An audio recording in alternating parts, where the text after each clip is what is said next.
estamos no 5º domingo da Quaresma. É o último domingo antes da Semana Santa. Nós estamos convidados a meditar hoje sobre o Evangelho segundo João, capítulo 12, versículos de 20 a 33. E o tema que eu escolhi para a liturgia desse domingo é o seguinte: é na morte de Jesus na cruz que se verá o amor universal de Deus. Vou repetir. É na morte de Jesus na cruz que se verá o amor universal de Deus. Perto da conclusão da passagem evangélica de hoje, que é o capítulo 12 do Evangelho de João, Jesus pede: Pai, glorifica o teu nome. Isso está lá no versículo 28. Pai, glorifica o teu nome. E o evangelista nos escreve: então veio uma voz do céu: eu o glorifiquei e o glorificarei de novo. Bem, a reação das pessoas é estranha. O evangelista comenta: a multidão que estava presente e tinha ouvido diz que tinha sido um trovão. Outros diziam: um anjo falou com ele. Como isso é possível? Deus fala e ainda assim alguns pensam que seja um trovão e outros um anjo? Estes são os efeitos nocivos da religião, que por um lado apresentam um Deus distante dos homens, que não se dirige diretamente a eles, que precisa de mediadores, por isso dizem um anjo, e por outro lado um Deus que assusta. O trovão é o que é assustador. Pois bem, Jesus na sua atividade, no seu ensinamento, apresentou um Deus que não está longe, mas que está próximo, que é íntimo do ser humano. Um Deus que não causa medo, mas afasta o medo dos seus filhos e filhas. Pois bem, a reação das autoridades religiosas diante desta nova proposta da imagem de Deus não é de alegria, mas de alarme.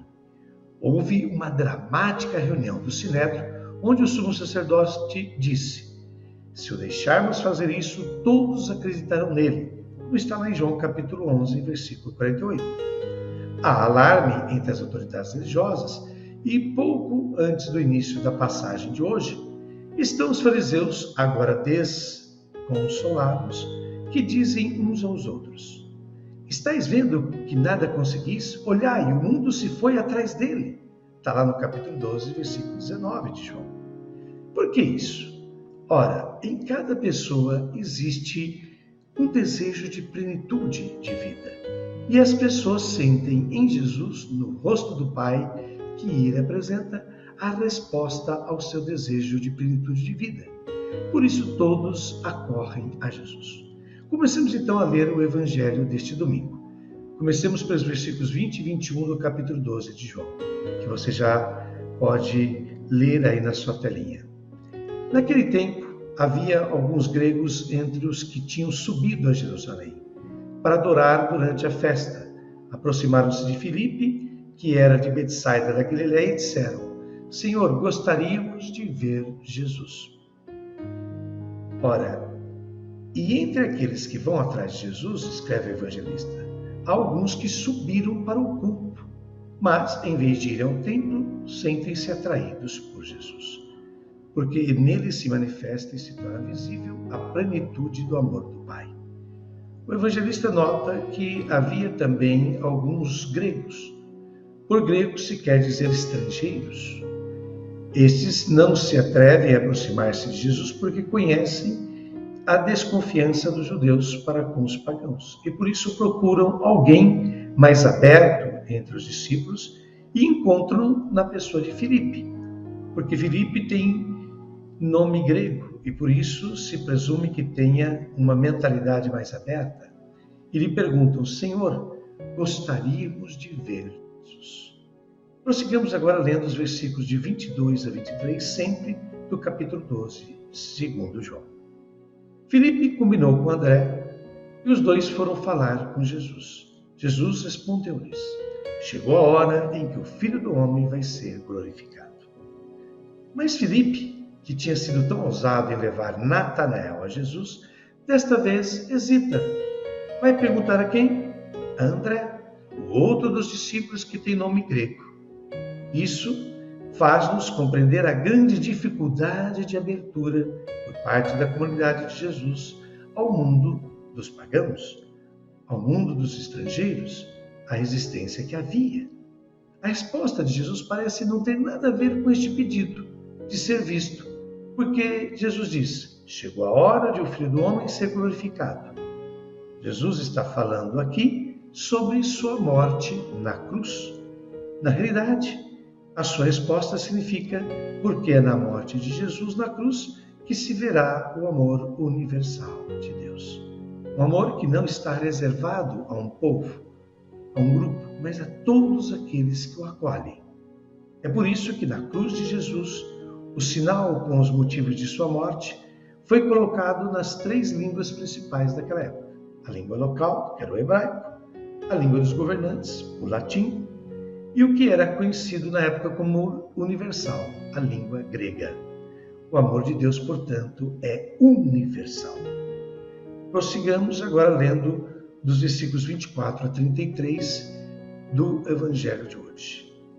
Em verdade vos digo, se o grão de trigo que cai na terra não morre, ele continua só um grão de trigo, mas se morre, então produz muito fruto. Quem se apega à sua vida, perde-a, mas quem faz pouca conta de sua vida neste mundo, conservá-la para a vida eterna. Se alguém me quer servir, siga-me, e onde eu estou, estará também o meu servo. Se alguém me serve, meu Pai o honrará. Agora sinto-me angustiado. E o que direi? Pai, livra-me desta hora. Mas foi precisamente para esta hora que eu vim. Pai, glorifica o teu nome. Então veio uma voz do céu. Eu o glorifiquei e o glorificarei de novo. A multidão que aí estava e o viu, dizia que tinha sido um trovão. Outros afirmavam: foi um anjo que falou com ele. Jesus respondeu e disse: essa voz que ouvistes não foi por causa de mim, mas por causa de vós. É agora o julgamento deste mundo. Agora o chefe deste mundo vai ser expulso e eu, quando for elevado da terra, atrairei todos a mim. Jesus falava assim para indicar de que morte iria morrer. Pois bem, Jesus fala da morte não como uma derrota, mas como uma explosão de vida. Isso mesmo, para o indivíduo. E dá um exemplo que todos podem compreender: o grão de trigo. Ninguém, olhando para o pequeno grão de trigo, pode imaginar a energia, a beleza que ele contém. Para que isso se manifeste, são necessárias condições adequadas. Jesus diz: cai no chão, morre e dá muito fruto. No grão de trigo existe uma energia, uma força, que só espera as condições adequadas para libertar e se manifestar em toda a sua plenitude. Assim é em Jesus e assim é cada um de nós. A morte não destrói. Em cada um de nós, criados à imagem e semelhança de Deus, existe uma energia, uma capacidade, uma força de amor que não pode ser manifestada no curto e limitado período da nossa existência, por mais longa que seja. Pois bem, quando chega o momento da morte, toda esta energia que está dentro de nós é libertada, manifesta-se e transforma-nos. Éramos um grão de trigo, transformamos-nos numa esplêndida espiga de trigo.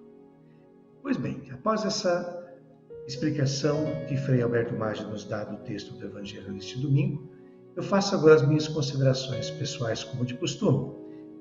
E começo citando uma frase de Confúcio, pensador e filósofo chinês, que nasceu por volta dos séculos VI e V e IV, VI e IV antes de Cristo. Diz Confúcio: aprende a viver como deves e saberás morrer bem. Vou repetir: aprende a viver como deves e saberás morrer bem. De fato, Jesus é desconcertante e jamais cabe dentro de nossos pobres e limitados esquemas mentais. Para aqueles que desejam encontrá-lo, segui-lo, caminhar atrás dele, Ele oferece um sentido único e verdadeiro para o viver de todos nós: o amor. Jesus ajuda-nos a descobrir a imensa e poderosa energia de vida que há dentro de todos nós. Ele canaliza essa nossa energia para o serviço amoroso, desinteressado e total aos irmãos e irmãs, especialmente para com os mais fracos, pobres, humildes e abandonados de nossa sociedade. Porém, essa vida de dedicação aos outros, como nós vemos, por exemplo, em Mateus capítulo 25, de 31 a 46, e essa defesa e busca pela vida plena, como Jesus nos fala em João capítulo 10, versículo 10, cobrará um preço de todos nós. Por mais contraditório que isso possa parecer, à medida que produzimos frutos de vida, de amor, de bondade, de justiça, também estaremos consumindo com a nossa própria vida.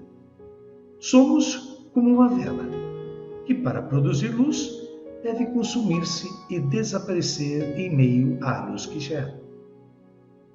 Há, no entanto, um sentido em tudo isso. É a chamada lei do grão de trigo, como explica Juan Königs. Deus sabe que o endurecimento do povo infiel à aliança só é vencido pela vítima desse endurecimento. É a vitória do amor. E quando o adversário quer abafá-la, a verdade do amor se afirma. Fecha aspas.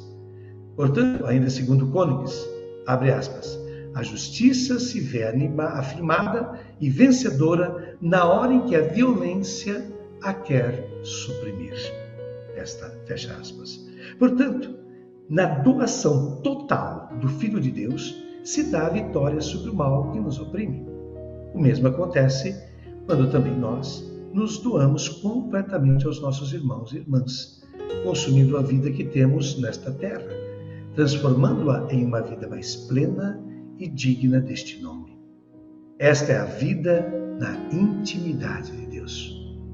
Porque o sentido último da vida é servir e amar. Enfim, é ser bom e fazer o bem. E agora, queridos irmãos e irmãs, concluindo essa nossa reflexão do Evangelho deste quinto domingo da Quaresma, eu lhe convido a orar comigo esta oração que já está aparecendo aí na vossa tela.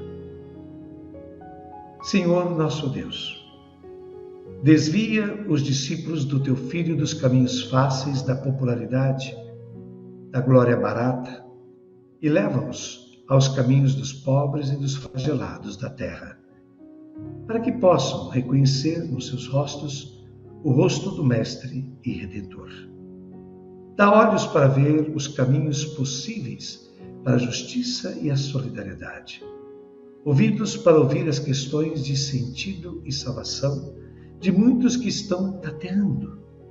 Enriquece os seus corações com generosa lealdade, delicadeza e compreensão, para que se tornem companheiros de viagem e testemunhas verdadeiras e sinceras da glória que brilha no crucificado, ressuscitado e vitorioso. Ele vive e reina em glória contigo, ó Pai, para todo o sempre. Obrigado de coração a cada um de vocês que nos acompanhou nessa meditação deste domingo.